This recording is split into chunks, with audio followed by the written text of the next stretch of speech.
AI દુનિયા બદલશે, પણ એઆઈ જન્મેલા લોકોમાં પરિવર્તન લાવશે. પણ એઆઈ બધું જ કરી શકશે?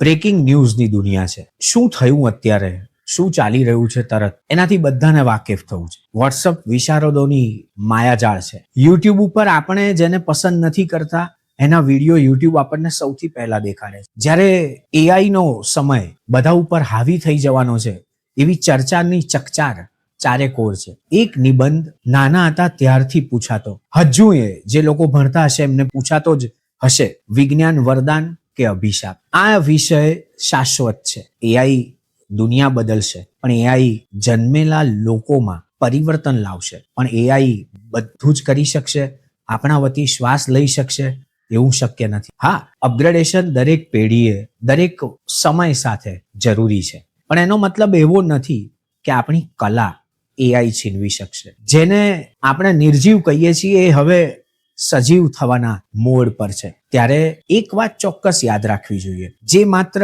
પોતાની કલા ઉપર ભરોસો રાખે છે, પોતાના ઉપર શ્રદ્ધા રાખે છે, એમણે થોડા અપગ્રેડ થવાની જરૂર છે. અને પોતાની શ્રદ્ધા ઉપર ભરોસો, વિશ્વાસ વધુ ગાઢ કરવાની જરૂર છે. એઆઈ તમારા જેવું કરી શકશે, પણ તમે કરી શકો છો એવું એઆઈ નહીં કરી શકે. મારી આ વાત કદાચ 10-15 વર્ષ પછી સાચી લાગશે, પણ યાદ રાખજો, ડરી જવાથી દિવસ આથમી નથી જતો. ડરી જવાથી જીવનમાં કશું અચીવ થતું નથી. અને જીતવું જ છે એવો પાક્કો ભરોસો અથવા વધારે પડતા ઓવર કોન્ફિડન્સને કારણે પણ ક્યારેક આવનારી તક આપણે ચૂકી જતા હોઈએ છીએ. જે બહુ સહજ છે, જેમાં બહુ જ લાગણી ભરેલી છે. એવી કોઈ પણ વાત સંબંધની હોય, કલાની હોય, જીવનની હોય, એ બધા સાથે આપણો એક એઆઈ કરતા વધારે આત્મીય સંબંધ છે. યાદ રાખવું, આ જગતના જડ ચેતન એ બધામાં અસ્તિત્વ છે, શિવત્વ છે, પરમેશ્વર છે, પ્રભુ છે, દેવ છે, અને એ બધા આપણામાં એકમેવ છે. પથ્થર પણ એનું નસીબ લઈને આ પૃથ્વી પર આવ્યું છે. પથ્થર પણ એની ઉંમર લઈને આ પૃથ્વી ઉપર જીવે છે. પર્વતો પણ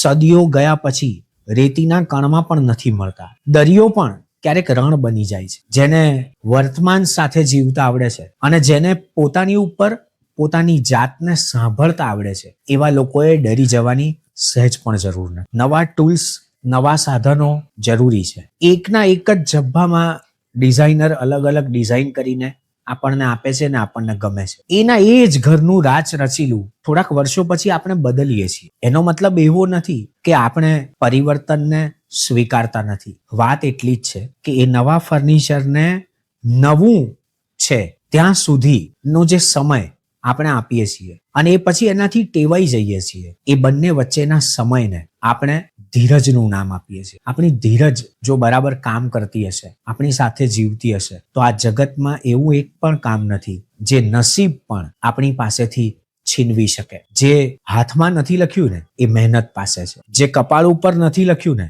એ આપણી મહેનતના શ્વાસે છે. જીવનમાં યાદ રાખવા જેવું એટલું જ છે, આપણે પણ શાશ્વત નથી. આપણા ગયા પછી આ દુનિયા કદાચ આપણા કરતા વધારે સારી ચાલતી હશે. આપણે નહોતા ત્યારે પણ વધારે સારી ચાલતી હતી. એનો મતલબ એવો સહેજ પણ નથી કે આપણે આવીને આ દુનિયાને નડ્યા છીએ. નકારાત્મક વિચારો આપણી ઉપર હાવી થાય એ પહેલા એને તાત્કાલિક, તરત, અબ્બી હાલ પોઝિટિવ કરવા જોઈએ. પોઝિટિવ કરવા માટે શું કરવું?